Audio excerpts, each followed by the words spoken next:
Hi, everyone. I hear people in the Q&A are saying they can't hear us, but we haven't started yet. So hopefully you're all able to hear me and we'll get started in a few minutes.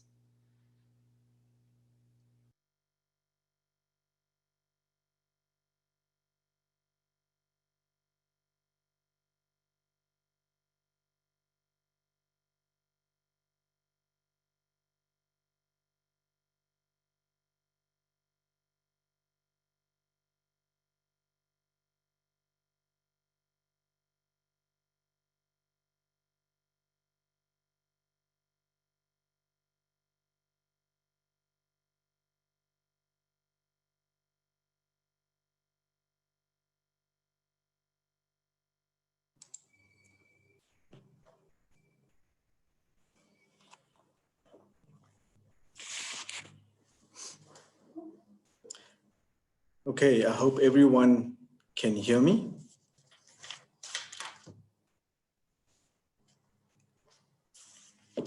I'm going to be starting in a few minutes.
Hello, good afternoon, good morning, good evening.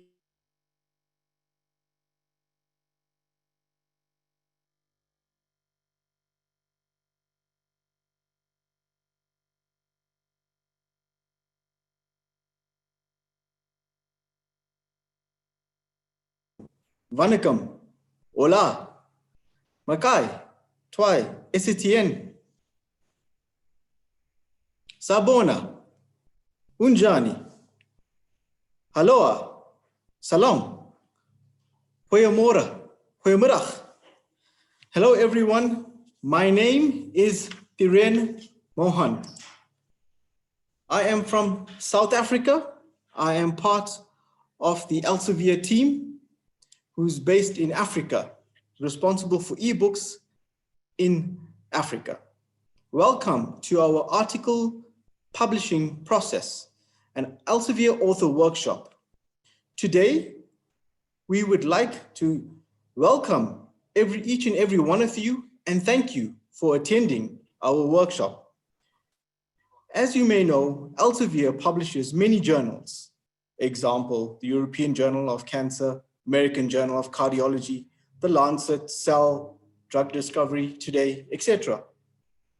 In this period that we live in, we know that these journal articles can be useful. And considering the times that we are presently in, it will be a valuable information to understand how to publish a journal or an article. Today, I would like to welcome each and every one of you and take this opportunity to thank you to be part of this session, the webinar, which will continue for the next 2 hours. I would like to run through the agenda with the team and with every one of you. We would do the welcome of an introduction of our speakers, a quick COVID-19 update on the resources that Elsevier offer, which will be done by our colleague Khalid, a quick ebook update on the resources which are available. Then the main event. We welcome our guest speaker from the USA, Marianne, who will then be speaking to us and presenting on the publication process. And thereafter, we will take questions from the audience, and during the chat, you are welcome to also place your questions in the Q&A bar, which will be attended to by our panelists.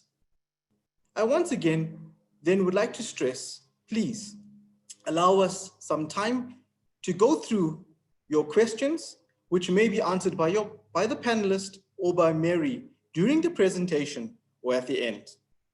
Thereafter, we will provide you the link for your certification download and as well as the code.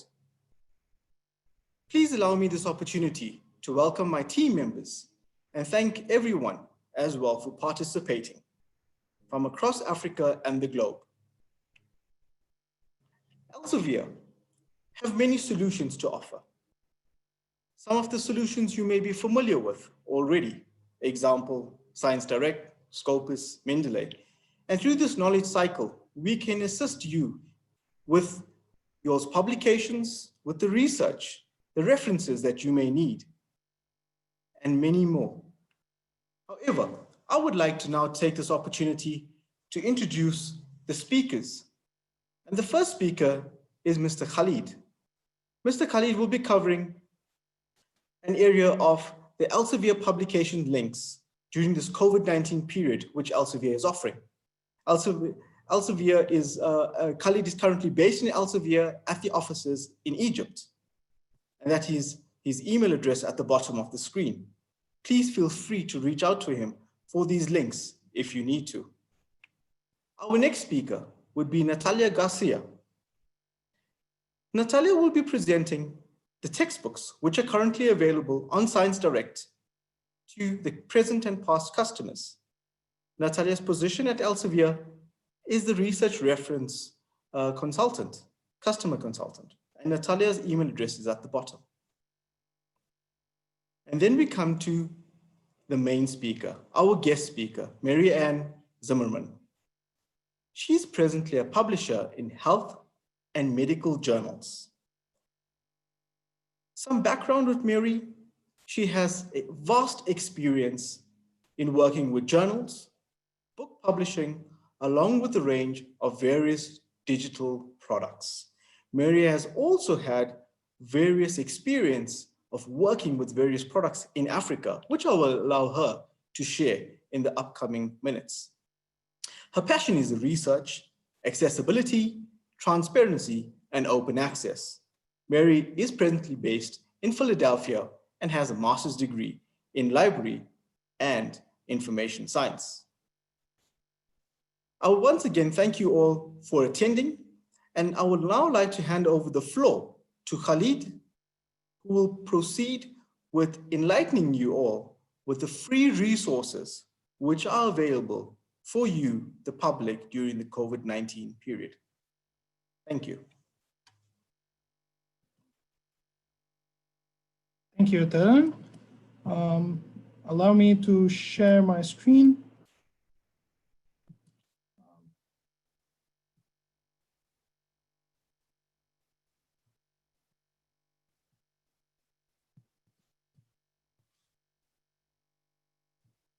So as a quick overview on the current COVID-19 resources, it's a difficult time for all of us everywhere.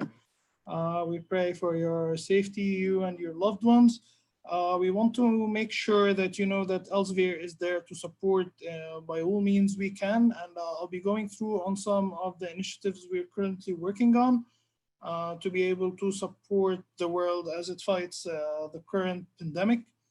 So basically, all the content and that we have regarding COVID-19 has been arranged into a directory. You should be able to visit the link that you can see on screen, and it will also be available at the presentation you will receive at the end of the webinar. And it is categorized according to different stakeholders, healthcare providers, academic researchers, health educators, and students, as well as other specialties, R&D professionals and engineers, librarians, and media, and we're trying to expand it as the time goes as well. Also, we've established the Novel Coronavirus Information Center. And let me tell you that this was created back in January when it was only an epidemic starting in China. And we've categorized all the latest updates and the latest articles into just one page. It's a continuous feed that's continuously updated. So by the time this presentation was prepared, it was last updated May 29th, and it will be updated accordingly as well today. Divided into clinical information, public health, patient resources, as well as Chinese portal and research portal as well. You can find it on the link on screen.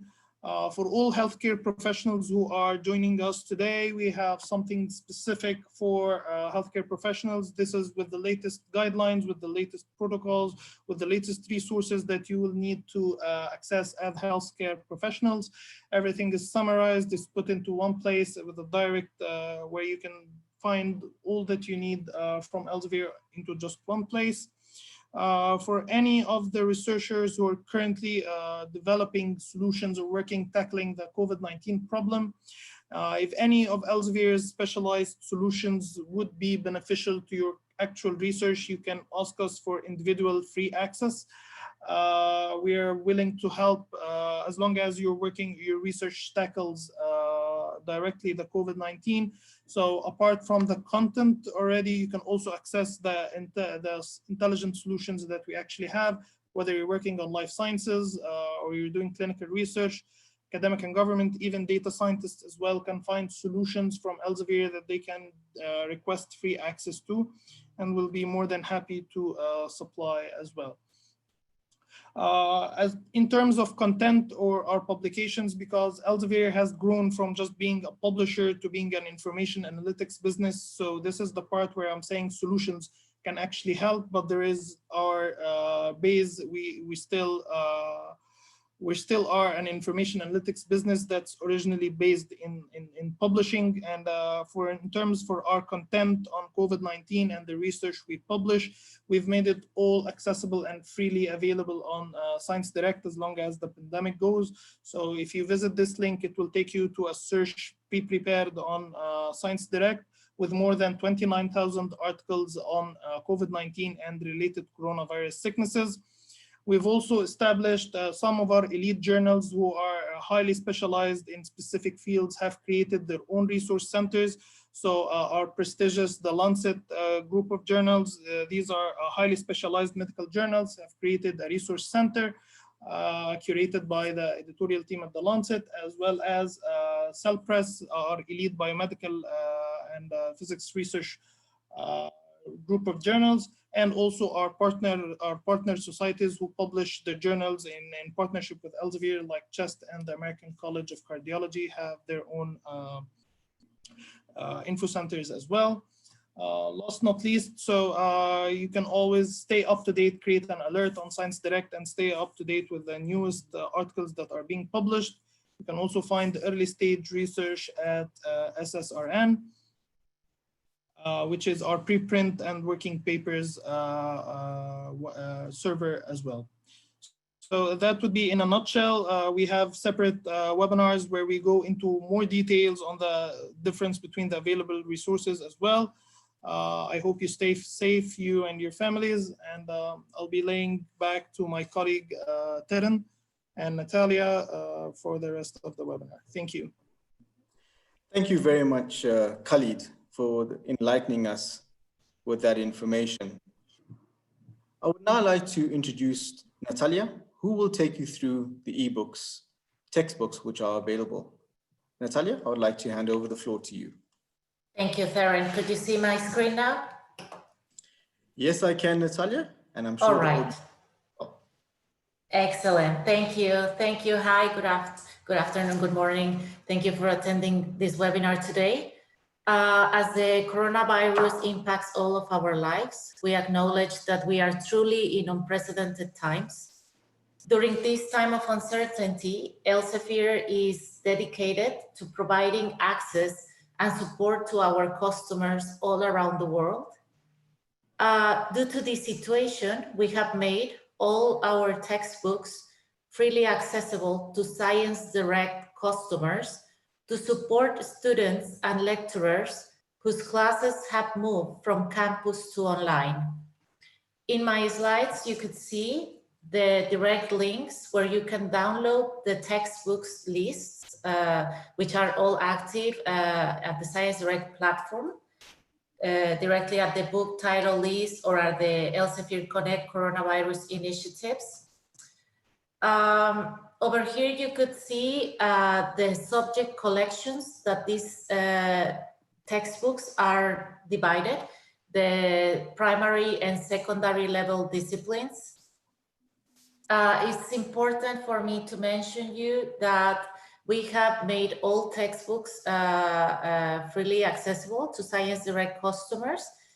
And the deadline is extended through August 31st, 2020. And this will help universities to provide resources for faculty and students through this pandemic. Our primary focus is on ensuring access in support of remote learning. In order for this to happen, we have several ways in which our institutions could have access to the Science Direct resources, the journals and the ebooks. Right now, I'm just going to show you one of the ways that you could activate the remote access on the platform. First of all, you first have to go to the Science Direct site. Then you have to scroll down to the below point that says remote access. Afterwards, the website will ask you to find your institution. Over there, you have to enter your email or the institution name in order to continue. You have to write down your institutional email directly on the email address and press continue. Afterwards, you will be receiving an email on your inbox in order to activate the remote access. The email looks like the following. You could see the link there that it says activate your remote access. The moment that you click directly and activate your remote access, you will be guided back to the Science Direct platform.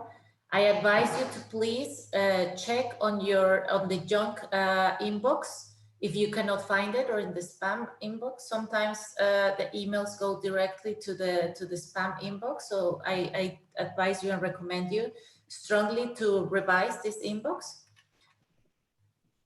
When you are at the Science Direct platform, basically and finally, in order to activate your remote access, you have to enter the password.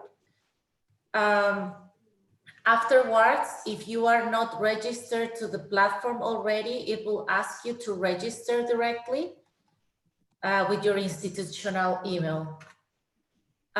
There is indeed another way to a second option from the several options we have for remote access. This is if you don't have an institutional email, we encourage you to contact directly your librarian.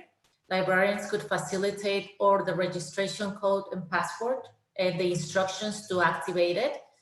Here, just in a nutshell, I'm just explaining how to do it, how to sign in or register. And then it will ask you for the authentication registration ID, which your librarian could facilitate. There are several types of remote control that we have in order for institutions to access. If you have any question or any doubt about how to activate your remote control for your institution or library, I would ask you to please make contact with us directly, or please contact your direct librarian as a first point of contact. In my last slide, I would leave you with 3 links that could guide you in the different remote access modalities that we have. If you click in the guide, how can I set up remote access for my users? You could have the instructions directly there, and depending on the institution, we have videos also that are available in order for you to learn and to guide your patrons to activate the remote access. That is everything on my side. I will pass it to my colleague, Mohan Theren. to introduce our speaker of today. Thank you very much and keep safe. Thank you very much, Natalia. And for those, please note we are on the chat, on the question and answer, we've provided you the information. I can see there's a lot of questions. We have provided you the information for the books that are available, the textbooks, which is 256. I would like to take this opportunity to once again welcome the people who are just attending. I've seen now that the numbers have grown since we first started. To all the newcomers, you have not missed anything.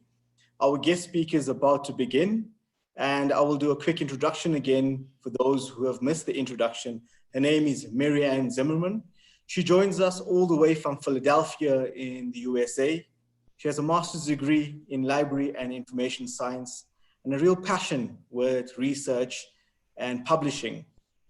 Without any further ado, I'd like now to ask Marianne Zimmerman to please share her screen and begin the presentation on the article publishing process. Thank you, Marianne. Thank you, Theron. So today I will be walking through some details about publishing articles in journals. Thank you everyone for attending. As Theron said, I'm a senior publisher of health and medical journals for Elsevier. My background in publishing spans several content types. So I've worked on books and journals, various digital products, and I've also been lucky enough to cover a range of subject areas from nursing and health professions to some life sciences, virology, and my current portfolio is allergy, immunology, and gastroenterology. So I have a pretty broad range. I'm certainly missing some of the social sciences, but I can speak to that if there are any questions as well. As Theron said, I also have some experience in delivering book publishing workshops in Tanzania, I guess about 5 or 6 years ago now. I spent a month in Dar es Salaam, and we did a number of book publishing workshops with a variety of different individuals. So we worked with some publishing companies who were established, some who were just getting started. We talked to a number of librarians and people at academic institutions. So I'm very happy to be here today and to speak with you all.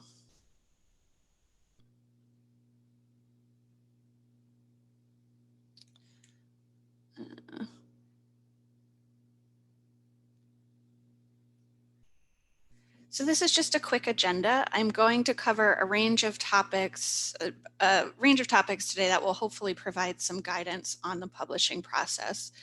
A lot of these will cover, I've received a number of questions already, and I've seen some pop up in the chat. I'm hoping some of what we cover here will answer those questions, or at least provide some more information about what you're looking for or what resources you can access. So we'll look a little bit at planning your article. That includes how to structure your article, how to choose a journal that will best fit your research, what happens once you submit to a journal, and how to improve your chances of having a paper accepted. If you have questions while we go through, please do enter them in the Q&A box, and we'll hopefully have some time to cover some of them at the end of the presentation. I can also respond to additional questions after the workshop.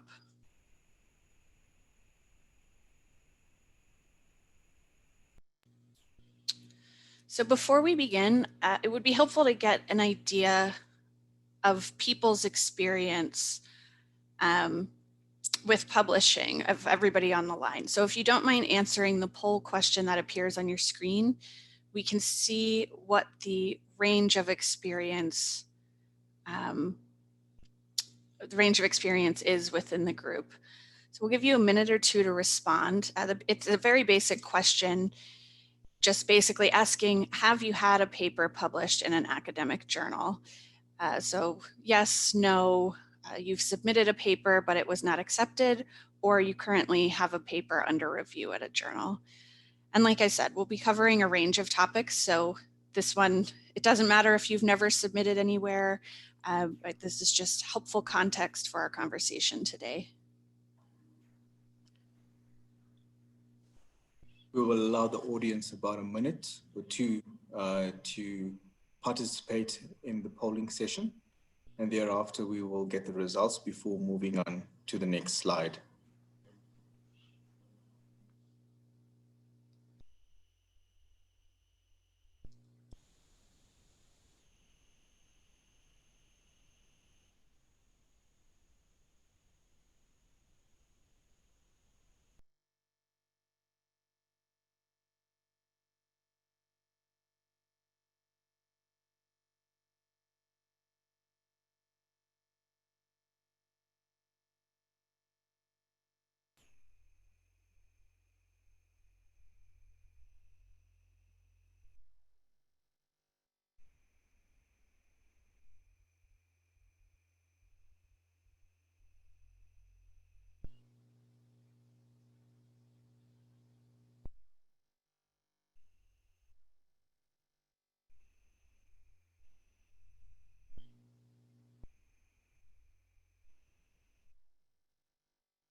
Well, there we have it, Mary.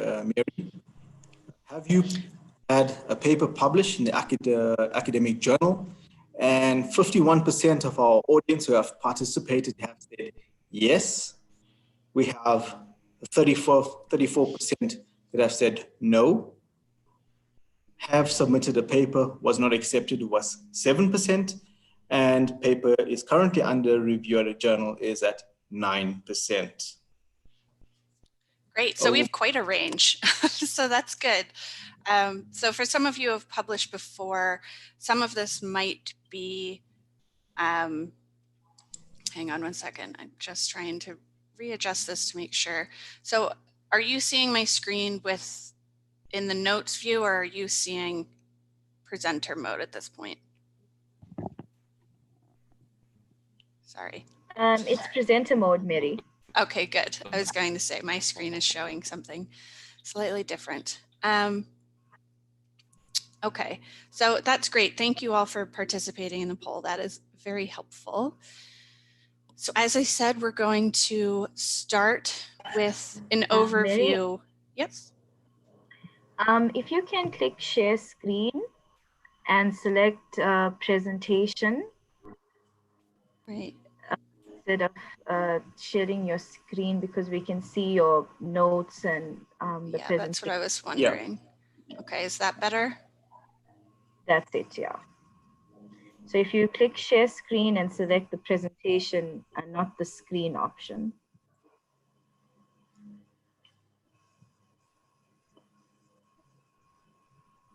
Right, and then I'm still not in presenter mode. Hang on. Sorry, everybody. No worries, Mary.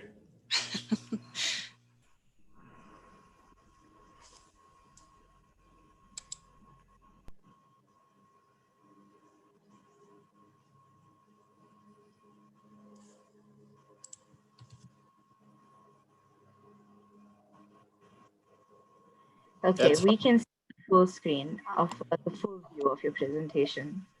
Okay, great. Great. Great. Sorry, everyone. Okay, so we're going to start just by taking a very quick overview of the current system of scientific technology or technical and medical publishing, or what we often refer to as STM publishing. It's evolved a lot over hundreds of years and serves the science and medical communities globally in sharing research. So the industry is highly competitive. We have some 2,000 publishing organizations, Elsevier included.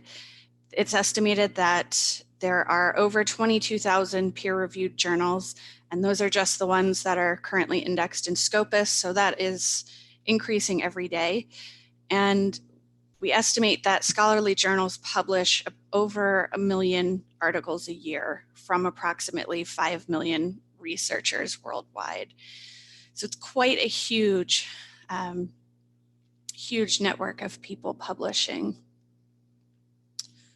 So using Scopus data, SciVal is able to generate snapshots of research landscapes within those 22,000 journals that are currently publishing content. This pie chart just shows an overview of research percentage by subject area over the past 5 years. Within those subject areas, you can drill down further. So for example, you can see 14.4% of research being published is in medicine. Medicine is a pretty broad field, so you can drill down further on SciVal and see how much of that is cardiology, how much of that is immunology. But this is just to give us an overview of what that looks like currently.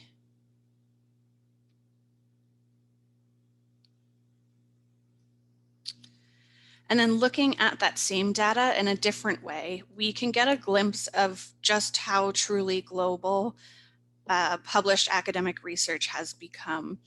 So the top 5 publishing countries over the past 5 years are the US, China, United Kingdom, Germany, and India. We are still seeing a progressive shift towards more globalized research. I know every journal I work on is getting more and more international submissions, which they're very happy about, and just trying to be more representative of the global research landscape.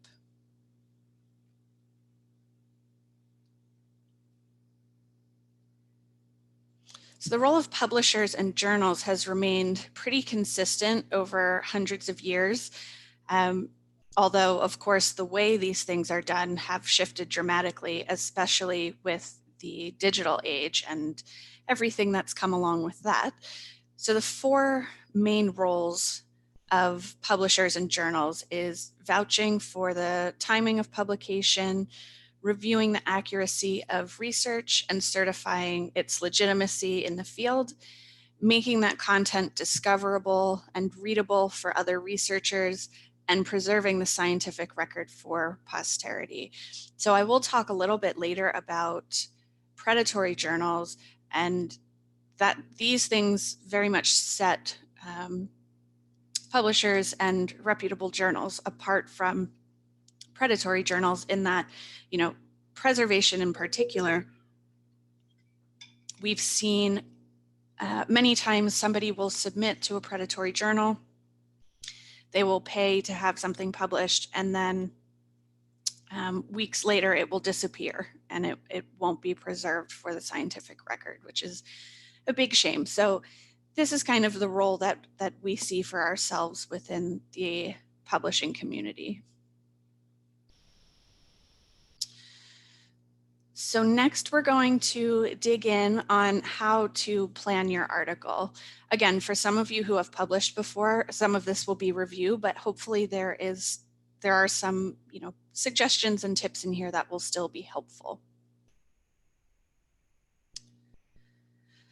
So before you submit anything to a journal, it's useful to think through whether your work is ready for publication.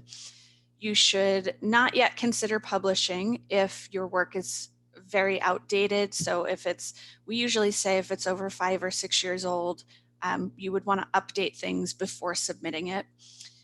You don't want to publish yet or submit anything if you would be duplicating previously published work, or if your conclusions are incorrect or not acceptable. These points are good indicators that your research or your paper lacks scientific interest or does not substantially advance the field, which is something that editors are going to be looking for. You should consider publishing your research if you have information that advances the understanding in a specific research field. This could take the form of presenting new original results or methods, new clinical outputs, new clinical processes, rationalizing, refining, or reinterpreting published results. So if there's a previous study and you've recreated it or you've learned something new about it, it's certainly worth sharing. And I think the field would be interested in hearing that. or reviewing or summarizing a particular subject or field. So there are different types of reviews, which I did see a question about that in the Q&A earlier. I won't be covering the different types of reviews in detail, but we certainly have resources on that I can share after the meeting. Basically, you just want to remember that a strong manuscript and message is crucial in order to present your contributions to the scientific community. So before you submit anything, you want it to be as strong as possible.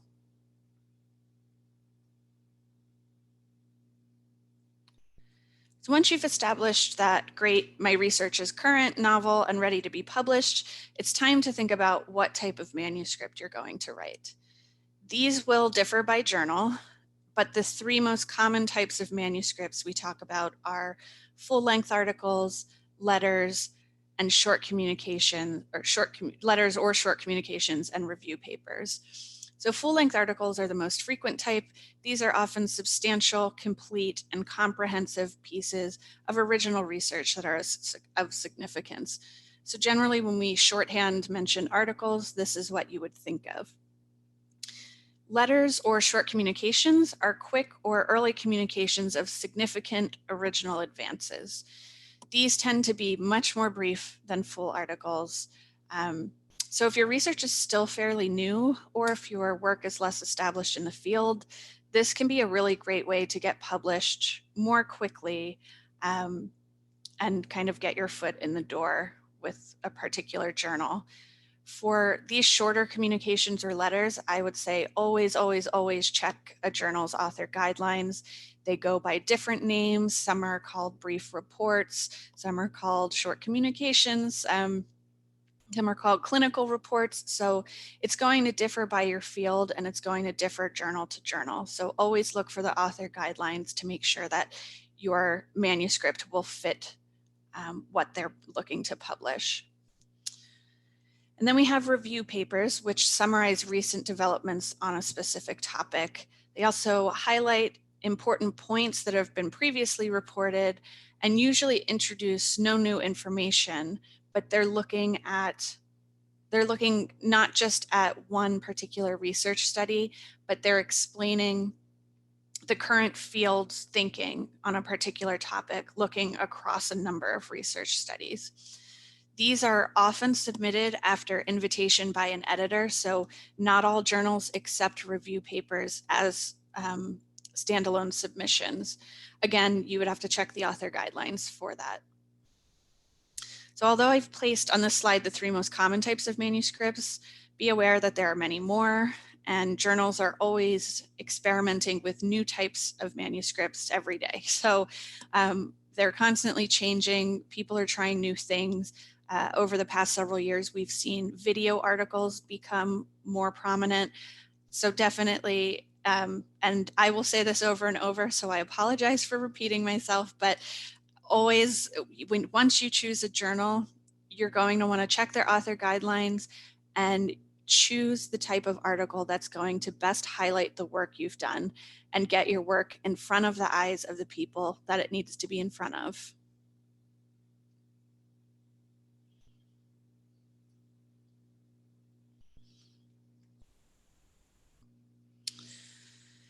So what makes a strong manuscript?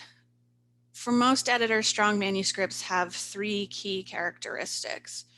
First, their scientific message is clear, useful, and exciting. We will talk through this in a bit more detail. Second, their message is presented and constructed in a logical manner. They enable the reader to arrive at the same conclusions as the author, and the format chosen best showcases the material. And lastly, they enable the readers, reviewers, and editors to easily grasp the significance of the research. The more effort you put into a manuscript up front, the more likely it is to be reviewed and hopefully ultimately accepted. Editors, reviewers, and readers all want to receive well-presented manuscripts that fit within the aims and scope of their journal.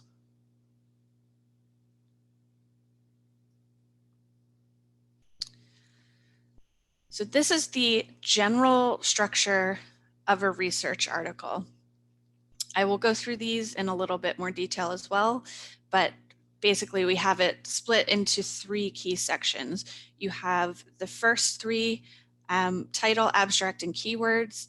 These all play a very important role in identifying what the article is about and in helping it be more easily found, indexed, and advertised to potential readers. You're going to want to make these sections informative, attractive, and effective so that the article is easy for everybody, for the people you want to find it. Then you have this chunk, this body of the research article, which includes the introduction, methods, results, and end discussion. This is where you will present your work and convey the main message and findings effectively. You're going to want to remember that the reader's time is not unlimited, and many journals have word counts. So as you want to be as concise as possible while still communicating everything you need to here. And then the last group of sections brings up the end of the manuscript and includes conclusion, acknowledgements, references, and supporting materials. However, these are just artificial groupings. The order can change around based on the journal. Some journals request the discussion section to be combined with the conclusion or the results section. Others prefer that it's an independent section. So again, you're going to want to make sure you follow the guide for authors on whatever article you're submitting.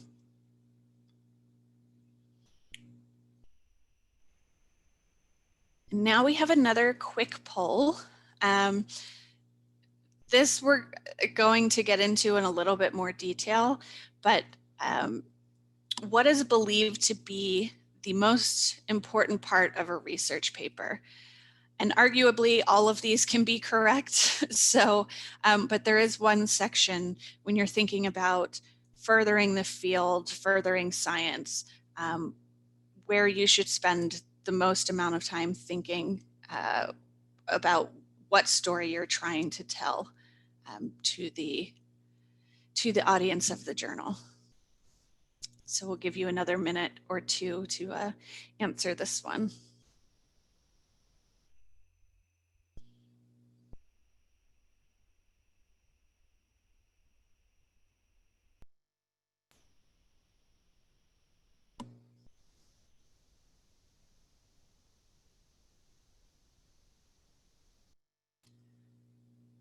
So I can answer a couple of questions from the Q&A while we're waiting.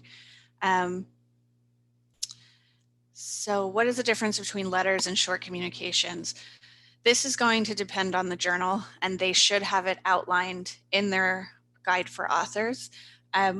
Generally speaking, a letter would be something you write in response to a longer article that was already published in the journal. Usually letters shouldn't be new original submissions with their own data, but they can be for some journals.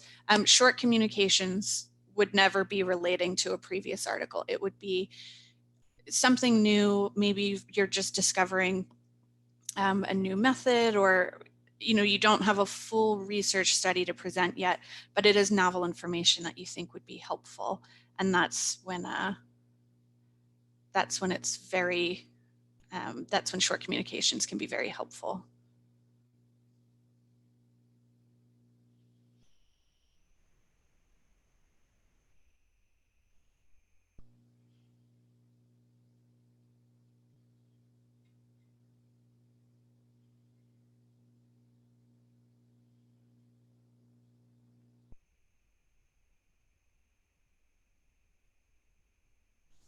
Yeah, I thought this one, I see the results are up, and I did think that this would be a pretty even split, so this does not surprise me. Like I said, you can argue that any of these are the most important. When several years ago, they did a focus group amongst editors, and the conclusion, or at least the most popular opinion, was that the discussion is actually the most important part for an editor to read. And that's because, you have to have all of the other parts right when you're reporting your research, you're going through your methods. Obviously, the abstract is one of the most important things in trying to get it read once it is published. But in terms of an editor looking at your paper and trying to decide if they want to publish it, the discussion is where you have the space to make your best argument of why this is going to further the field. And that's where you can really convince an editor that this research is crucial for their audience and for the people reading the journal. So I'm going to go through the different parts of the manuscript in more detail, but before that, I just wanted to start at the beginning with authorship. So there are a lot of different ways we find from country to country the way people handle authorship at different institutions can vary tremendously. It can also vary a lot by discipline, but the general rule is that the first author is the person who conducts or supervises the data collection, analysis, presentation, and interpretation of the results, and also who puts the paper together for submission.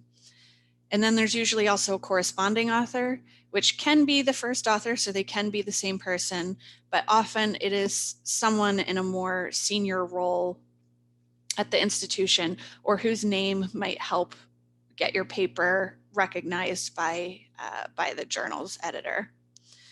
So we always say you should avoid ghost authorship, which basically means you should never exclude authors who participated in the work in some way. And you should also avoid gift authorship, which means including authors who did not contribute to the work. We see there's been, over the past few years, a lot of efforts to crack down on gift authorship. Some journals, depending on the type of manuscript, will limit the number of authors you can have in attempt to, prohibit people from adding authors who didn't actually contribute to the work. But if you, and you also, another note is you want to be consistent in how you're writing the author's names, which you should be able to find on other papers from the journal or in the author guidelines.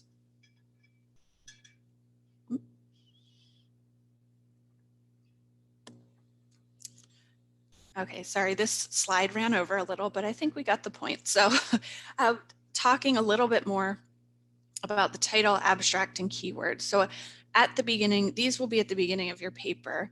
These three sections give the reader a first glimpse of what your article is about. And I think this is why a lot of people consider the abstract to be the most important part of the paper. And I think in terms of discoverability, that is probably very true. So you do want to take care when crafting a title. Again, you want it to be clear and concise if possible, and to attract the reader's attention. Basically, the reader, the first reader is going to be the editor when they're reviewing it, but they should have an idea of what your work is about when reading the title. And then if the title catches a reader's attention, the next thing they're going to look at is the abstract. So the abstract is freely available in electronic abstracting and indexing services such as PubMed, Medline, Embase, Scopus. Because this is the first text they read after the title, it's very important and can help an editor make a preliminary decision on whether to send your paper out for peer review. The abstract should be a single paragraph summarizing the problem you're investigating, the methods you used, the results, and the conclusions. You want to make it catchy and accurate as possible to have the greatest impact. So I would say take your time to write the abstract very carefully. So many authors will actually write the abstract last so that once they've articulated and put everything together in their paper, they can really make sure that the abstract accurately reflects the content of the paper. So you can pull out a sentence here and there and put it aside for writing your abstract at the end, just to make sure you hit all the points you want to in that abstract. So keywords are the labels or tags for your manuscript and are used by indexing and abstracting services.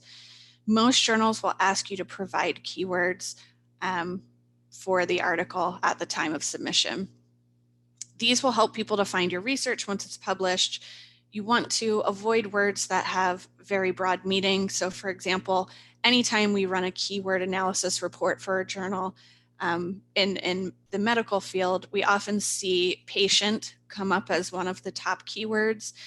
Obviously, most clinical journals, you're going to be talking a lot about patients, but adding it as a keyword doesn't necessarily give you an idea of what the paper is about. So keywords should be specific enough to give someone a very quick idea about the content of your paper. You should also be careful only to use abbreviations that are firmly established in the field. So such as DNA. Everybody, anyone in the field would use DNA as a shorthand. But if there are abbreviations that you use in your own work that aren't necessarily field specific, you should probably spell that word out in your keywords, just to be clear. Again, you'll want to check the guide for authors for specifics on which keywords should be used.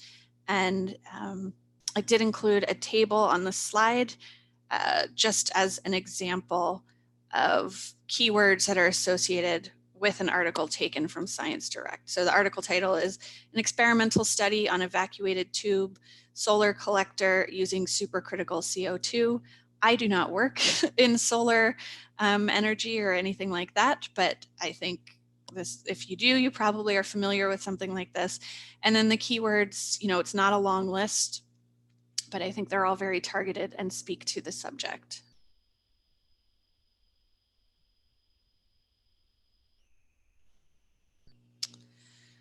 So next up we have introduction and methods. These are the next sections that will appear in your paper.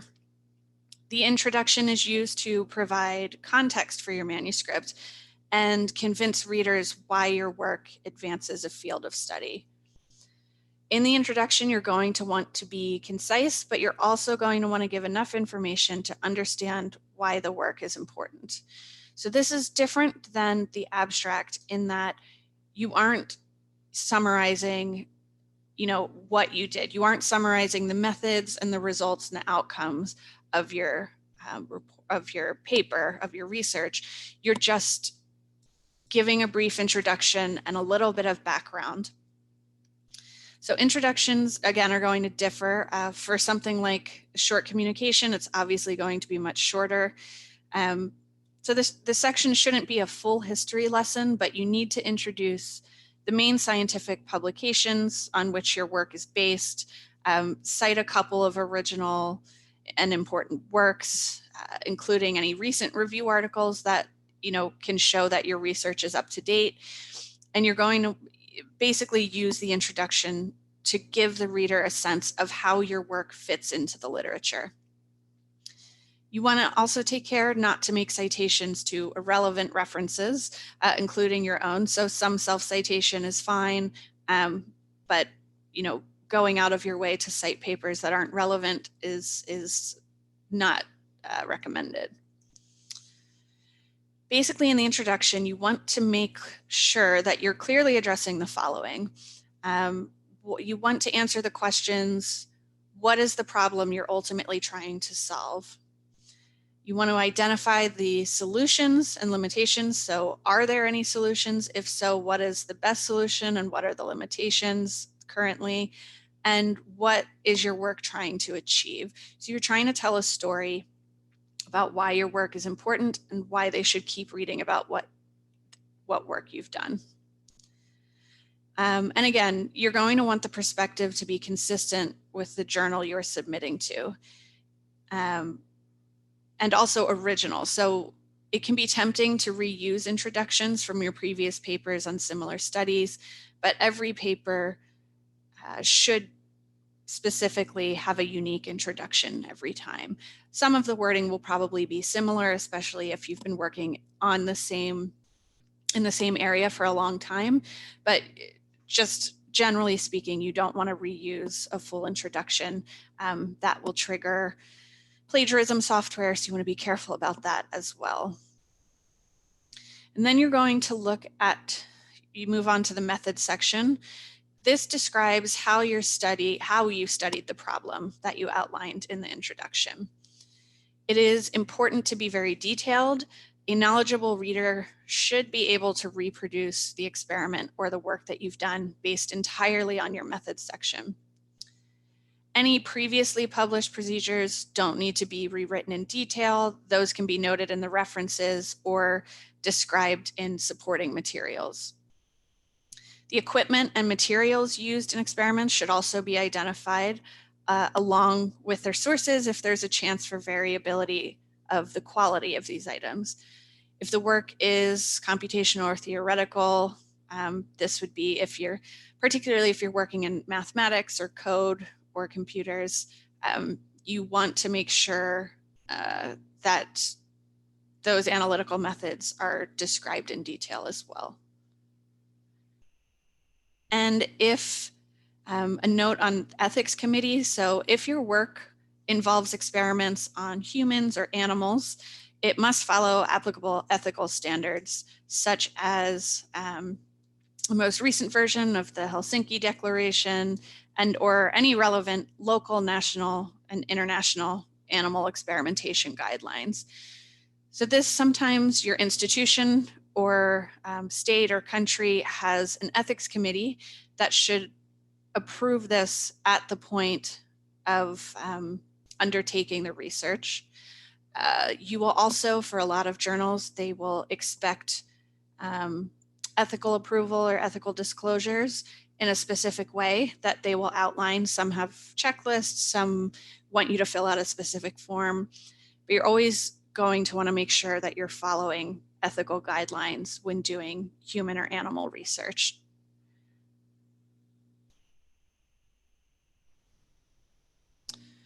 So moving on to the results section, this is where you describe the important results of your research. You should present the results that are essential to the discussion that's going to come next, which means that only data of primary importance should be shared. So you don't need to share every bit of data that's not going to be involved in the outcome and the discussion of the paper. Sometimes this can be included in supplemental materials or in a data repository, but again, you're trying to tell a narrative with your paper, so you don't need to include data that's irrelevant here. You can use subheadings to keep results of the same type together. This is just a suggestion that can help make results easier to review and read. And then highlighting, you're going to want to particularly highlight findings that further the understanding of this field that you're working in, or those that differ from previous findings and explain any unexpected results. Illustrations, including figures and tables, are generally the most efficient way to present the results. I know a lot of people, when they look at an article, will read the abstract, read the title, read the abstract, and then immediately scroll to the tables. And a lot of that is just, that's the quickest way to ingest what the outcomes are. So you want to, if that is the clearest way to display your data, I think it's a really great way to get things across. Again, as I said before, for figures and illustrations, it's critical that they should be used for essential data only. That will make it easier to read and it will tell a clearer story. The legend of a figure or table should be brief and contain sufficient explanatory details to explain the figures without the need to refer to paragraphs of text.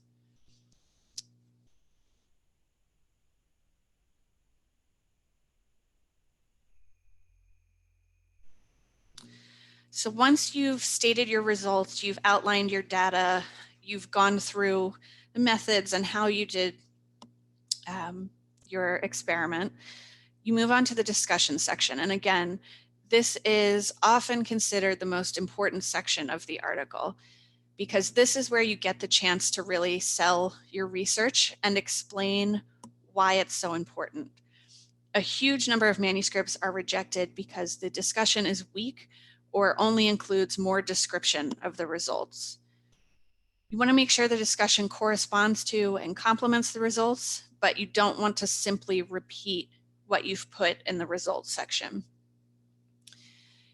You want to compare other published results with your own, and do not ignore work in disagreement with yours.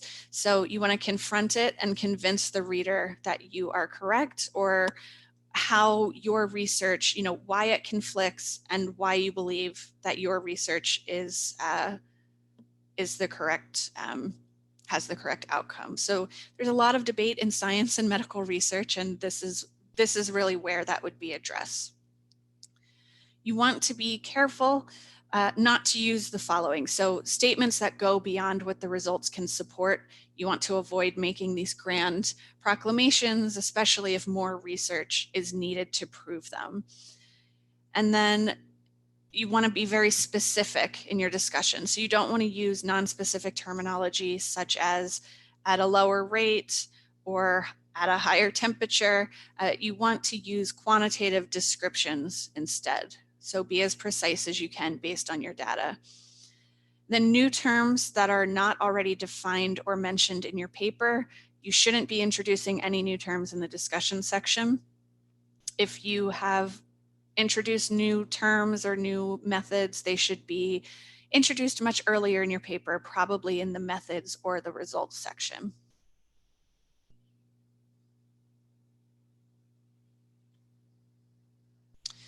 Then once you have done all of that work, you move on to the conclusion. And you can think of the conclusion a little bit like a flip of the abstract, or a bookend, another bookend of the abstract. So this is used to show how your work advances the field of study. So you've shown your data in the results section, you've convinced them in the discussion section of why this work is important. And now in the conclusion, you're tying all of that together. You're going to be clear and precise and concise as you can, basically to help the reviewers and editors judge your work and its impact. You want to provide clear justification to help the reviewers and editors understand, think back on what they've just read. You don't want to repeat the abstract. They do serve, the conclusion and abstract do serve different purposes, although some of the same messages will be mentioned. You don't want to repeat experimental results here, and you can use this opportunity to suggest future experiments that build on your work and point out any relevant experiments that may already be underway.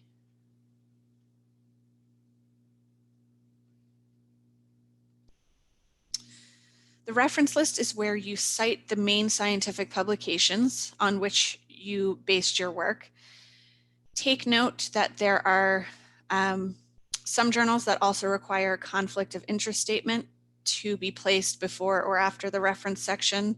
Again, you're going to want to conform to the Guide for Authors on best practices there. Some tips for having a proper reference list. You don't want to include too many references, especially if they're only tangentially related to your work. You want to only cite things, you only include things that have been cited directly in your paper. Make sure that you've fully absorbed and understood the material you're referencing. So you don't want to just rely on reading excerpts or isolated sentences. This comes up from time to time where an editor will call out problems with a paper because they see that maybe a very highly cited article was referenced in your work, but it doesn't necessarily speak to the outcomes of your paper, and that it's clear that you haven't really ingested the information. So it depends on the editor you get and what the paper is on, but that can definitely be a sticking point for some editors.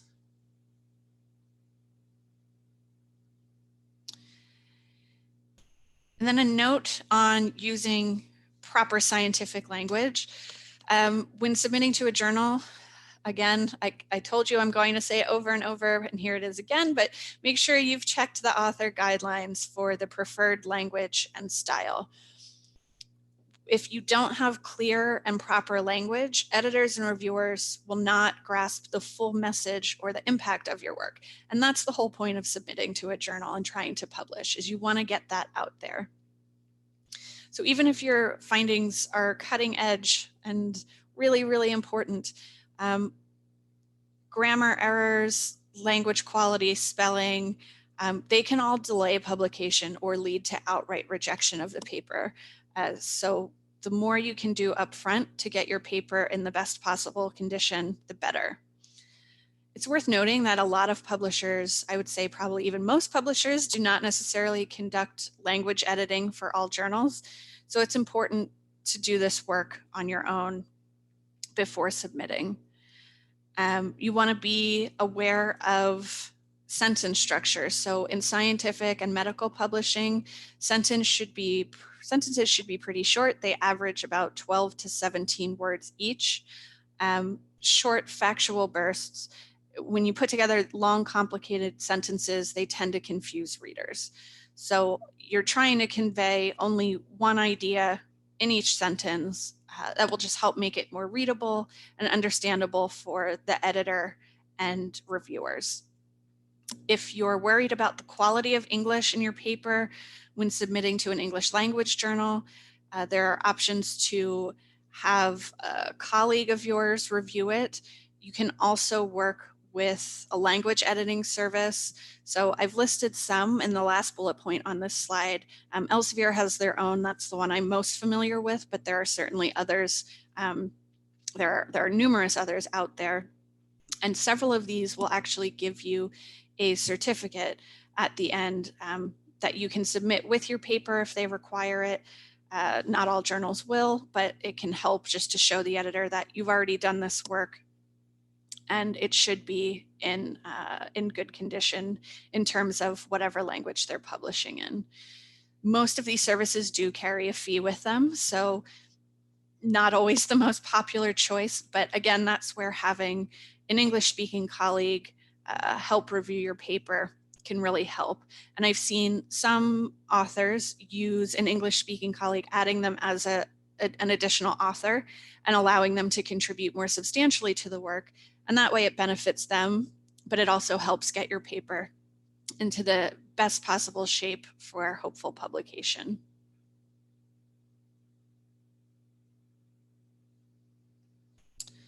And because I know in looking at the list of people who signed up for this, that there were a lot of PhD and graduate level researchers on the call, I wanted to quickly touch on turning your thesis into an article.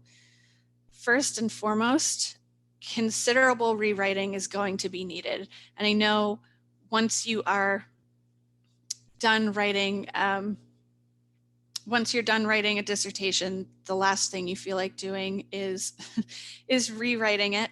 But you need to think that what you're writing for your institution is going to be very different from what you would be writing for a journal, and what the journal, your dissertation supervisor is going to have a different view on what you should be submitting than a journal editor is going to have. So you don't want to just cut and paste. You're going to have to mold the content of your dissertation to the journal and not vice versa. So I stated some primary differences between a thesis and an article here.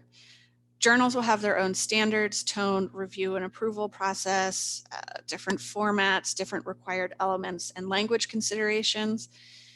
Editors are going to expect the writing to be succinct and adhere to word limits. So the best journal articles briefly explain the research, describe and interpret the results, and place the work in the context of existing literature. Journal articles are much shorter than a thesis, dissertation, or capstone project, and authors should adhere to any word limits that you're at the journal that you're choosing to submit to.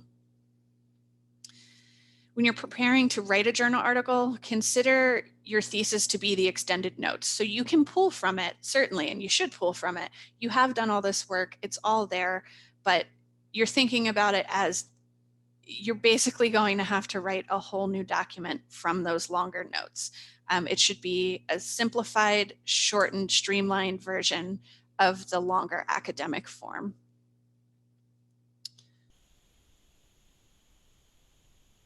We're going to move on to choosing the right journal, and it starts with a poll. I think you should be able to select as many as you'd like on this one. But basically, again, there's no right answer on this one. This is purely for curiosity of me and others on the phone. What do you consider when you're choosing where to submit your work? So I put some things here. They're certainly not exhaustive. There's certainly other options. So I know some of the popular ones that come up are impact factor, who the editor is, where the journal is based. So, there are many researchers who prefer if an academic society in their country has its own journal, they prefer to submit to that journal. Thinking about audience, the aims and scope of a journal, maybe you just Google time to publication if you're looking at the website. So there's any number of right answers for this, but I thought it would be helpful to dig in on this a bit. And so we'll give you another minute or two here.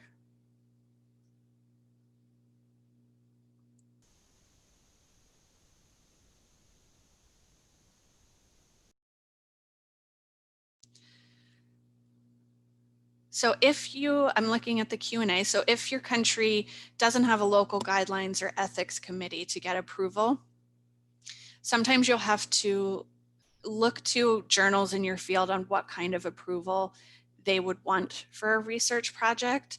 And I would recommend reaching out to their editorial office, whether it's the editor-in-chief or an associate editor, maybe in your region, who can help guide you on that, because it's going to differ based on journal what sort of documentation they would want to prove that if they're, in the absence of an ethical committee, just making sure that you followed guidelines that they're comfortable publishing. Okay, it looks like it's not letting you choose more than one option, but we can still get a feel on this one.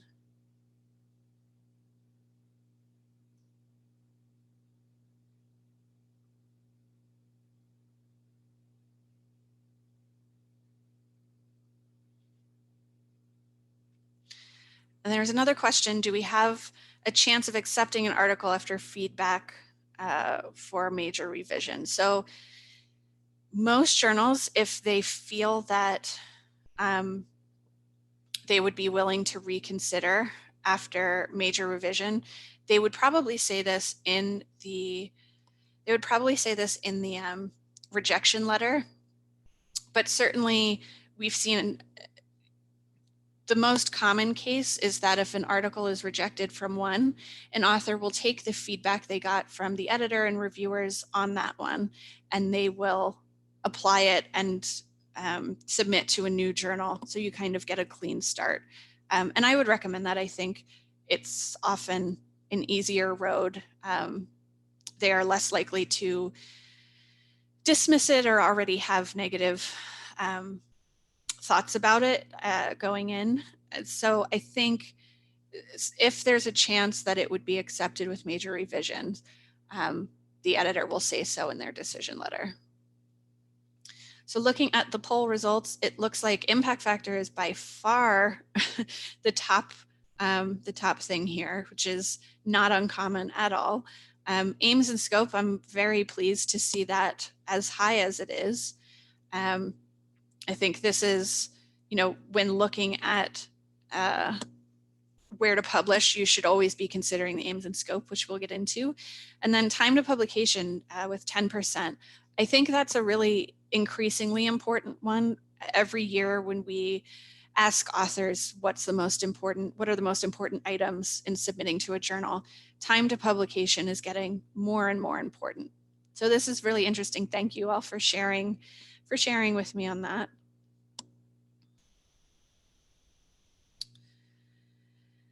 So when you're ready to publish, you've got everything together, it's very important to select the appropriate journal so that your work will reach the intended audience. If your paper is outside the scope of a journal, it will likely be rejected immediately by the editors, not even because of the quality of your work, but because the topic doesn't fit well with the journal. And this is where I would caution using only impact factor, which, because the poll was only letting us choose one, I understand that that's probably not the case, but you want to make sure if you go to the top journal in impact factor in your category, but your article doesn't really fit there, it's going to be rejected. It's going to waste your time. It will waste the journal's time. So you want to avoid that as much as possible. Looking at, you want to, here's a very big point, choose only one journal at a time. You don't want to gamble by submitting your manuscript to more than one journal at a time. It's against international ethics standards, and the editors do find out, and they all talk amongst themselves, and you don't want your name to be on a list of people who have done this. It will make it harder to get future work published. So only submit one at a time. I know it's really frustrating because the process can take a very long time, but it's worth going by these guidelines. Again, you can ask your supervisor or someone more senior at your institution for help in recommending where to submit. They may be more familiar with different journals that are relevant to your field, or they may have a connection to a journal, which can always help. So you really want to look at all the candidate journals. You want to consider their aims and scope. You want to, which is the aims and scope outline what the journal perceives itself to cover. So if you're outside of that, they're unlikely to consider your paper. And then you also want to look at the types of articles they're accepting. So you can look at recently published articles to get an idea of that. And then current hot topics that they're covering. That will all give you an idea of what your chances are. And if you still are struggling to try to find relevant journals, another tip is to look at the articles, the journals in your reference list. They'll often lead you to the right journals just because you are using the same scope of research in the field. And there's another tool you can use. Elsevier has created a journal finder tool that can help you narrow down which journals might be a good fit for your research. So I put the URL at the top there. It's just journalfinder.elsevier.com. Once you go there, you put in the title, an abstract of your paper, and it will generate a list of suggested journals based on basically the keywords in your paper and what it's perceiving to be the subject area. You can also put in the field of research yourself, which will help narrow it down. I think this can be a particularly helpful tool if you're new to publishing or if your work is interdisciplinary. So quickly looking at metrics, again, we saw that impact factor was one of the primary drivers to help choose a journal. These can be very useful guideposts in quickly assessing a journal's quality. But again, the top priority should be overall fit and the audience that you're trying to reach. So CiteScore is the Scopus version. Scopus is a citation metric. It's somewhat similar to the impact factor, but it allows you to compare journals across, it allows you to compare citation patterns across journals, basically.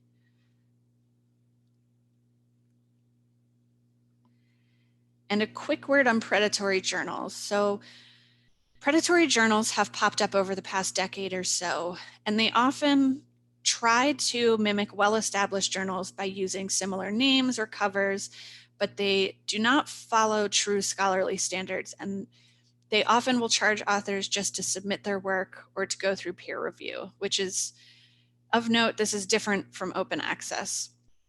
So predatory journals do not follow accepted protocols and should be avoided. Again, I know many authors who have submitted to these, paid to have their paper published, only to have it disappear. And at that point, you can't publish it elsewhere because it's already been published. And it's a real shame to see that happen after so much work. So I put a couple of resources here, but some brief red flags for possible predatory journals. If they are promising that they will publish your paper within 2 days, or a very unrealistic short amount of time that probably doesn't allow for peer review, that can often indicate that it's a predatory journal. If the contact email address is non-professional and non-journal affiliated, so if they're using a yahoo.com email address, that's an issue.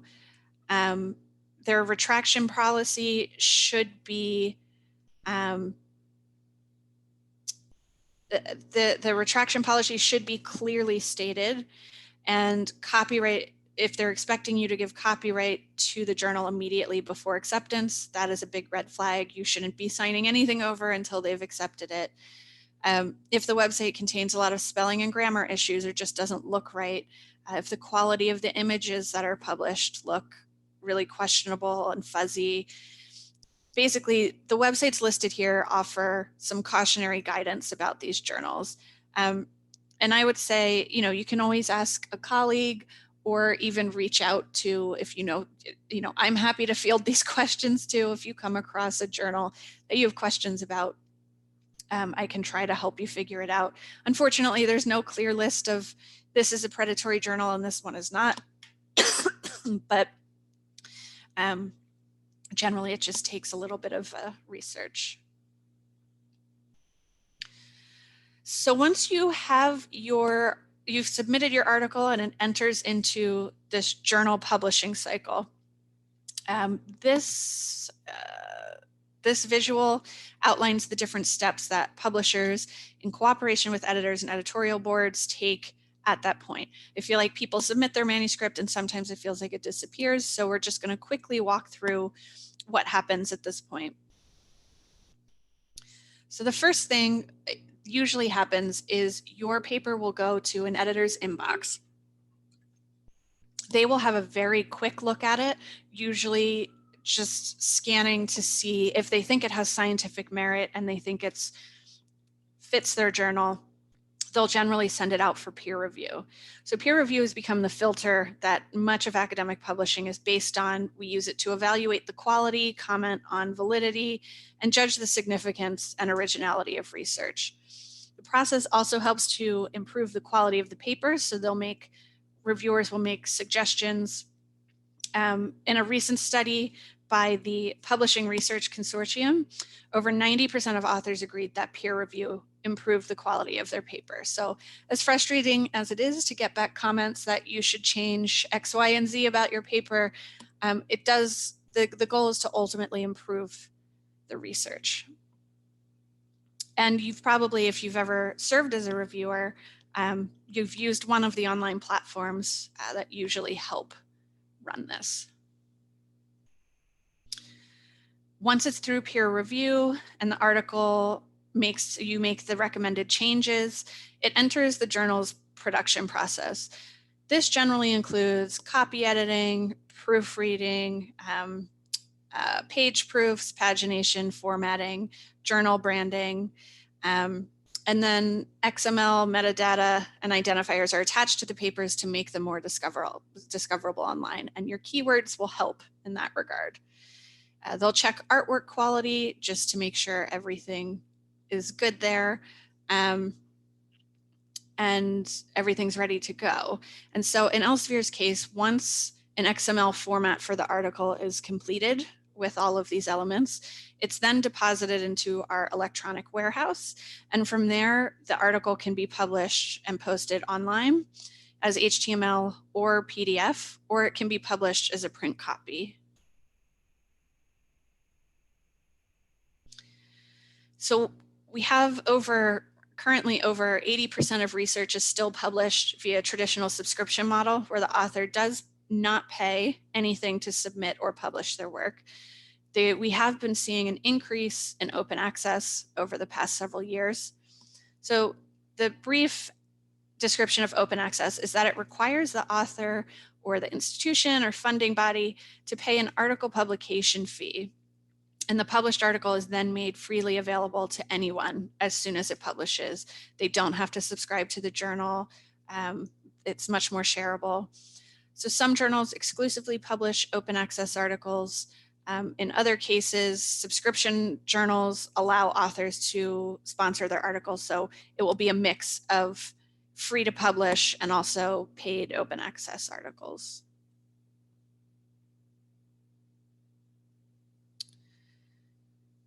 So to wrap up this part, I thought it would just be helpful to go over what I think are some of the top tips that will give your paper the best chance of consideration when submitting to a journal. The first thing is you want to really take your time with journal selection to find the best journal for your research. This doesn't necessarily mean that it's the top journal in the field, but that your work fits within the aims and scope and will appeal to the editor and to the journal's audience. Next, and I have referenced it over and over, but it can't be overstated enough. You always want to read the author guidelines. Journal editors spend a lot of time making sure they're correct and that they outline what they want to avoid questions.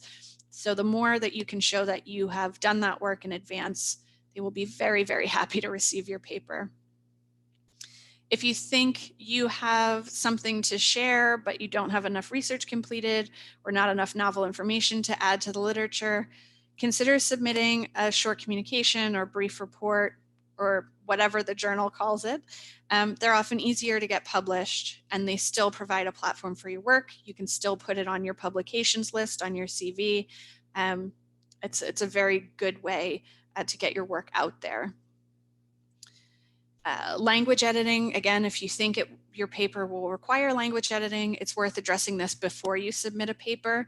The last thing you want is to be outright rejected when you have very, very good research, just because some editors take a harder line with this than others. Some are much more willing to work with you and to ask you to improve certain parts of the writing, and some will just outright reject it, which is quite a shame, but editors are very busy, so that's where they come down on that side.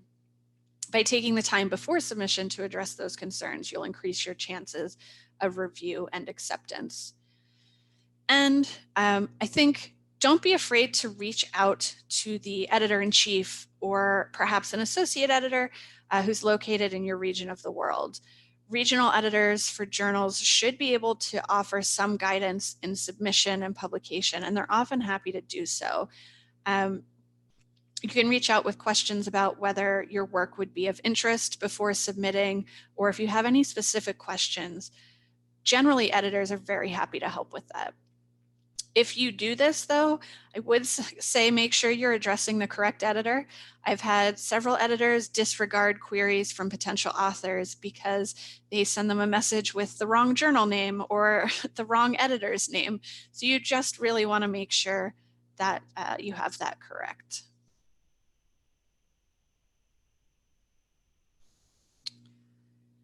And then we're nearly at the end. I have a few slides on copyright and plagiarism. We could do an entire presentation on copyright and plagiarism. But yes, so here we will go through quickly. And again, this is an exhaustive topic, so I would recommend looking into it more if you have questions.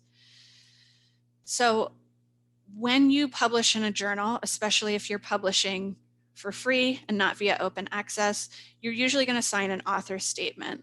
And these statements are there, you're certifying that the work was created and conducted in an ethical and compliant manner.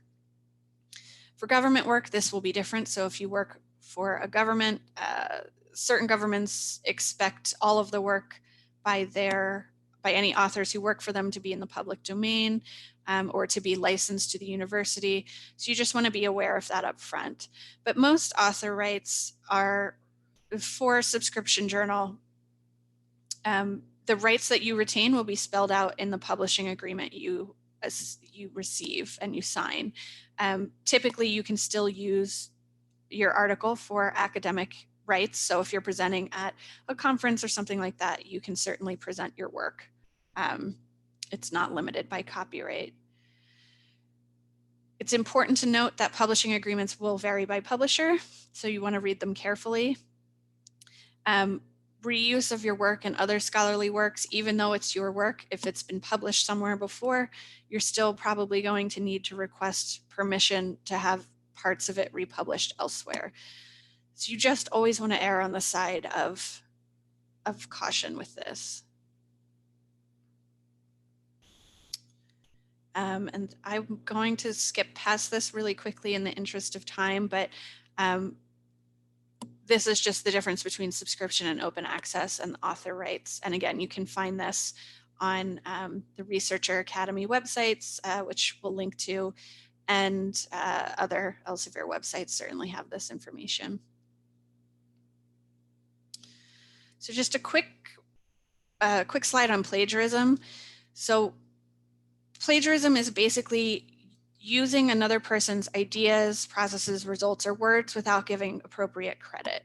And this can include anything from words, general ideas, writings, graphic representations, graphs, diagrams, illustrations, anything that somebody else has put together. If you use it without crediting them, you can be accused of plagiarism. So we always say, when in doubt, you're going to want to just cite it. It will save you a big headache if somebody were to claim that you used their work without proper citation.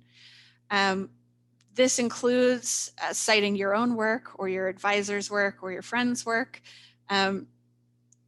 It's important, citation's also important to place your own work in context, to acknowledge the findings of others on which you've built your research, and to maintain the credibility and accuracy of scientific literature. So you're basically creating a big web of information that should all connect and reference each other. And other people are going to reference your work as well. So it is the ethical thing to do. It is considered the right thing to do in publishing.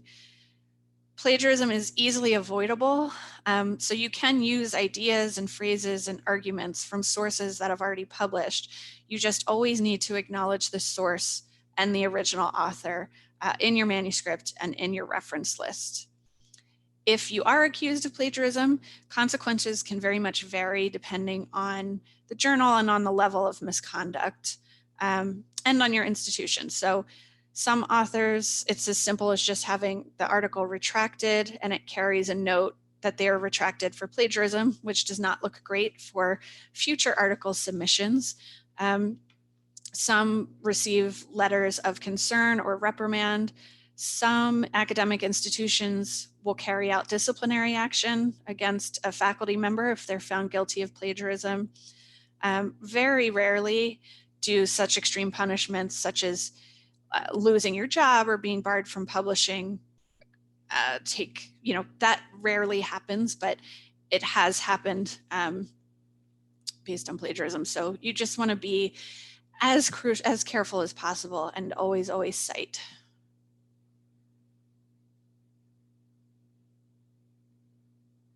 And so this last poll is just a little ethics question.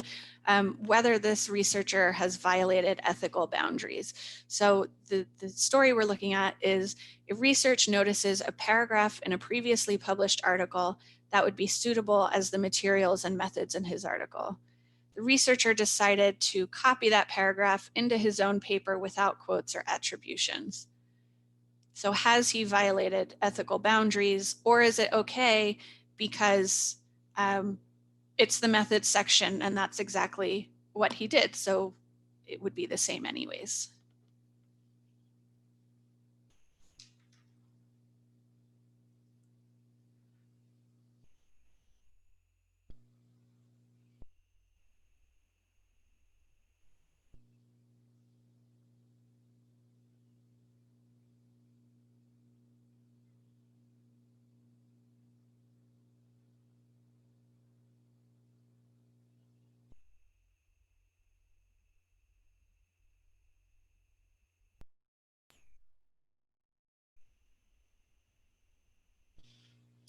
So how about auto-plagiarism? Is it allowed to publish a part of your thesis as an article? If your thesis has not been submitted and published somewhere, you can take excerpts of it. If it has been submitted and published with your university or wherever, you're going to want to cite it. You can certainly use pieces of it. Again, I wouldn't recommend having the entire, you don't want to submit your thesis word for word as a journal article. You're going to want to reword it for the journal.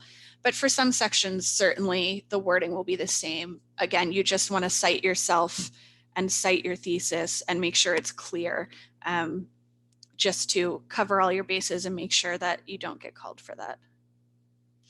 And so somebody asked, what is self-plagiarism? So that's a good question. That is if you plagiarize your own work. So if you were to publish an article and then you later are trying to publish another article, but you are using some of the same text without citing the first article, even though it's your own work, it's still considered plagiarism. It carries much less consequences because, again, it is your own work, but you do want to be careful with that. A lot of journals use electronic resources to scan papers. And so if it flags plagiarism, it's going to cause issues in the review process anyways. So as long as you cite it and it's clear that it's your previous work, you won't really run into problems with this. Okay, so 79% said yes, and that is correct. Reusing texts in the materials and methods when you followed the same technique and used the same equipment may be less of a serious form of plagiarism, but it is still unacceptable. So instead, you just want to say that you followed the same technique as another author and cite them fully. So that is everything. I've just talked at you for a very long time. I appreciate you all being here and listening. And there have been so many good questions. So I think I'm handing back over to Theron now. And then we'll move into a Q&A. Yeah, thank you very much, Mary, for that insight. It was wonderful to see.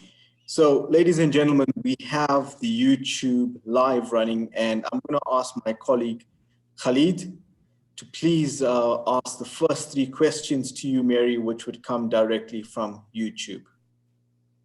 Sure. Thank you, Mary, for the lovely presentation. We've been receiving a lot of really positive feedback from YouTube, from our YouTube attendees as well. So we've got some questions on people not having funding to publish and thinking that they have budget constrictions towards getting their own research and their own work published. So that would be my first question. There is another question on why does publishing take so long at times, and when should we withdraw our submissions? And there is a third one might be a bit of a discussion that we can tackle on later webinars and as well. But I would believe that these are the 2 most pertinent questions that we're receiving. Great, thank you. And they're excellent questions. So not having funding to publish, I think this could break into a couple of categories. I think there's not having the funding to do research, and that is certainly a big problem for many researchers.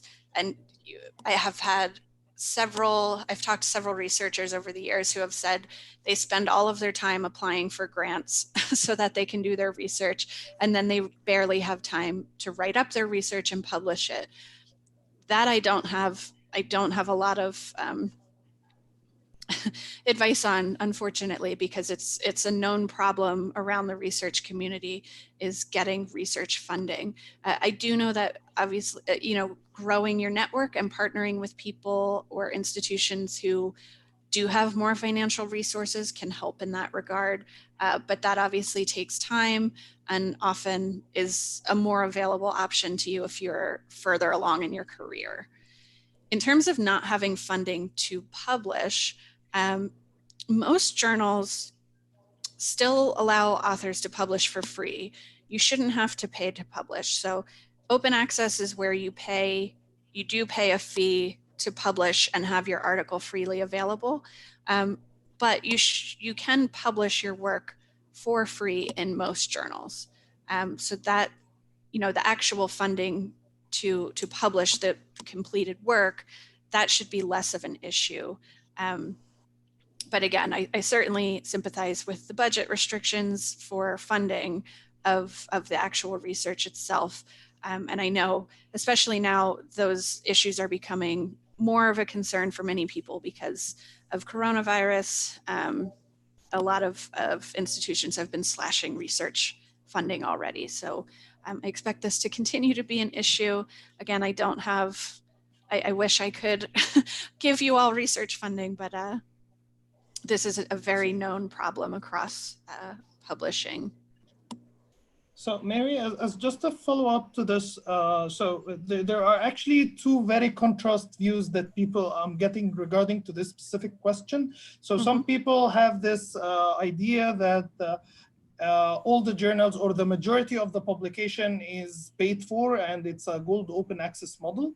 So that's one idea that I receive at times, and I'm getting some comments that are almost to the contrast, that are saying that isn't the journals that ask me for money are probably lower quality than the ones that are not asking me for money?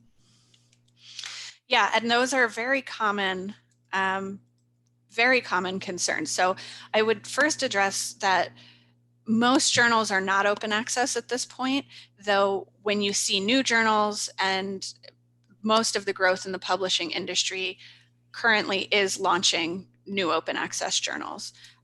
But still, like I said, 80% of articles are still published as subscription articles, which means they're free for authors to publish those. So you should be able to find an outlet for your work that does not require you to publish.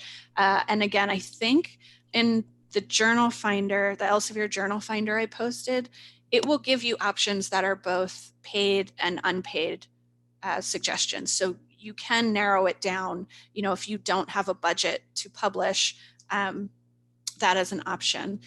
Also, I know we have people from all over the world here. So there are some gold open access journals that do provide waivers, economic waivers for some countries, from researchers from some countries, whether it's based on GDP or based on trying to get more research from certain parts of the world. That information would be in their author guidelines. But if you are really focused on publishing without paying any of those fees, I would just look for a subscription journal in your field, because you should be able to accomplish it that way. To address the quality question about open access, so this comes up quite a bit. I think this reputation is slowly changing. There are certainly some incredibly high impact open access journals, but the problem is a lot of open access journals are very new, and that means most of them don't have an impact factor or are just getting impact factors. Sometimes they're seen as paying to publish and therefore lower quality because they're only being accepted for the author, the fee. Again, I think that reputation is slowly changing. Predatory journals certainly don't help with that, because they will often accept anything as long as you pay them. But the Lancet now has, I think, 2 or 3 open access titles. Cell Press has open access titles. So this is very much changing. I think open access is new, still very relatively new in publishing. So it's going to take some time, but I wouldn't shy away from open access based on quality. I think it just will require a little bit more research into who the editor is, who the editorial board is, what they're publishing, to make sure that you're comfortable submitting your work there. Perfect. So just before we go to the question about why does the publications take so long, and when is it too long that I should actually withdraw my submission?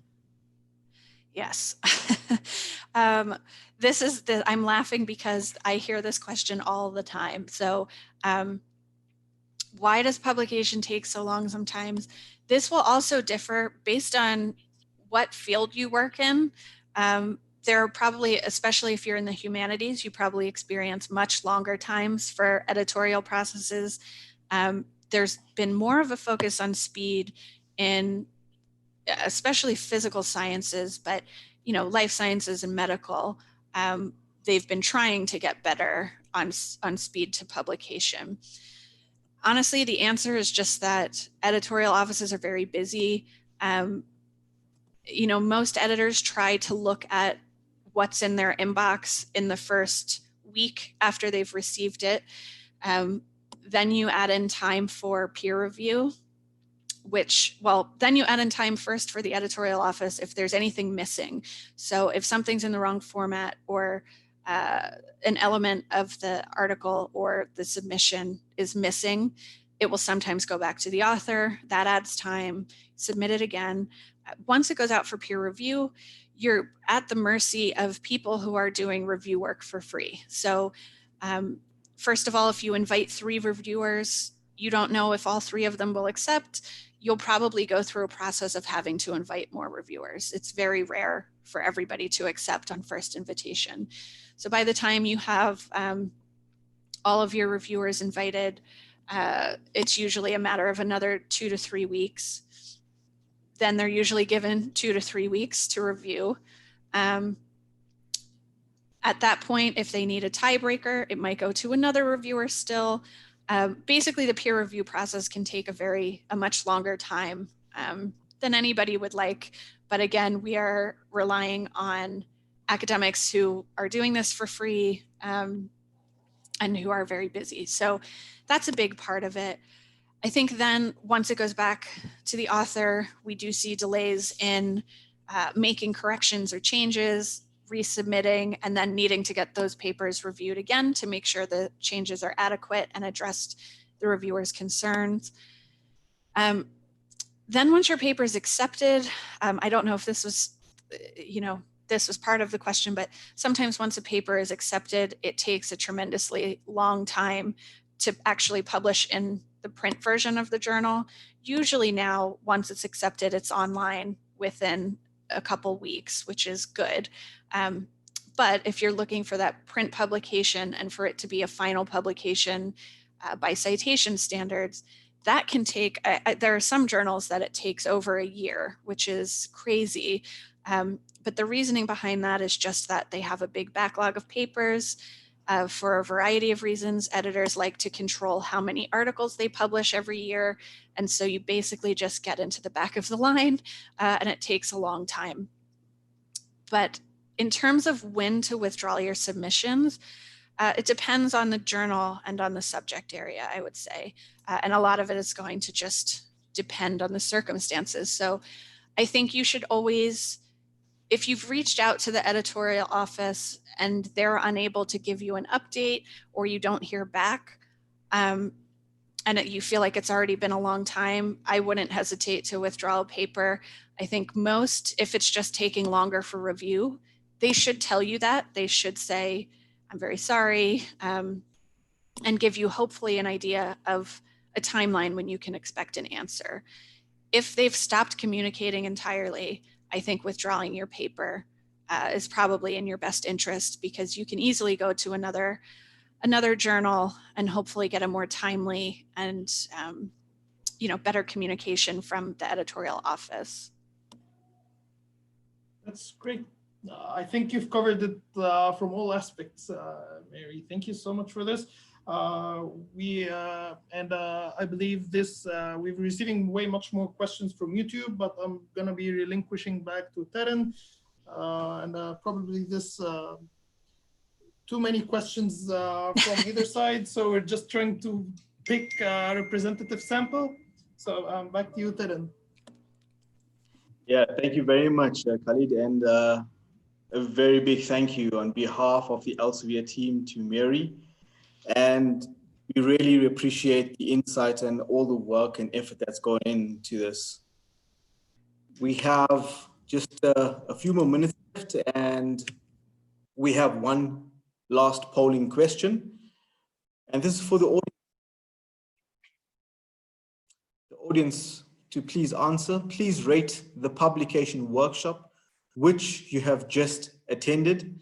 And Mary, if you could maybe take one more question from the chat, and if you would like to take this time while people are answering and maybe just address it, you're welcome to do so before we do the closure and the process of the certification and for downloading the workshop information? Sure. There's a lot of good questions here. One that just jumped out at me is, what if I write the same paper in 2 different languages and publish it in 2 different journals? Is it plagiarism? This is such a good question, and I probably should have addressed it. So this is not technically plagiarism, but you would want to be open with both journals. You would probably need whatever journal you publish it in first, whichever language. You would go to that journal and say, I would like to republish this in English, in whatever journal you want to approach about it. They will almost always say, it's okay, you just need to put an attribution line in that saying, republished with permission from, and then the original publishing journal. So that wouldn't count as plagiarism, but you certainly need to make sure that you're clear that it has published previously elsewhere.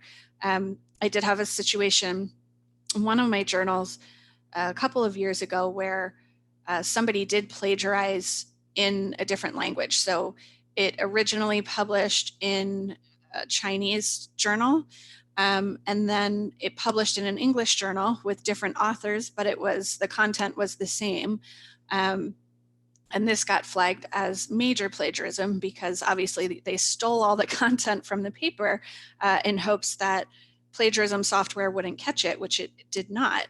This was caught by a bilingual member of the research community. So this can get flagged, but just be careful about it and reach out to the journal that published it first. And so that way it won't count as plagiarism and you get a broader distribution. Thank you, Mary. Thank you very much for that. And we're just waiting for the final results of the last question. Tirian, if I could just add as well before we close, just to refer everybody to the chat box where we shared the details for our webinar, which will be this week, about avoiding predatory journals, because we received a lot of questions about that. As well as in the chat box, there's a link to the recording on the presentation about demystifying research metrics. This was also a frequently asked question. So if you could check the chat box, look at the link and access the recording or register for the next webinar this week, Thursday. Thanks. And we're sharing the poll results now. Thank you very much for that insight, Dineshri. Ladies and gentlemen, thank you very much for the good rating. And yes, this can always be room for improvement in our workshop. And thank you very much for participating. I would now like to share with you the information for downloading your certification. So this is the website that you could go to download the presentation together with the information and the certification that you would require. Kindly note that you would need to save this code, take a picture of it. So to download your certification, it's // bit/ly/ELS/JUN and the number 1. Please download your presentation and your certification. You would need about 30 seconds to answer our survey before you can claim your certificate with the code KUONHX.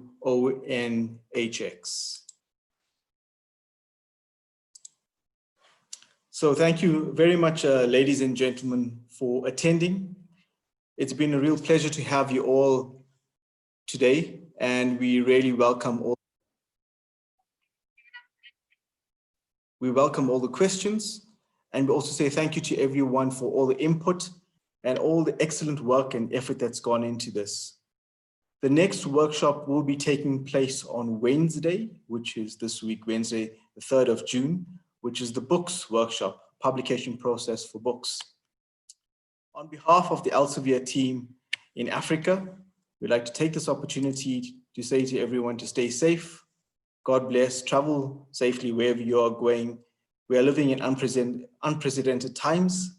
And as you know, that our life has impacted each one of us in some way or the other due to the COVID-19 pandemic. I'd like to say thank you very much to my team and say thank you to everyone who have helped in every way possible to make this event a success. And thank you to the Globe to joining the Elsevier Africa team for the article publication process and workshop. I'm your host, Thiren Mohan, and I say goodbye. God bless. Stay safe. Thank you. Thank you, everybody.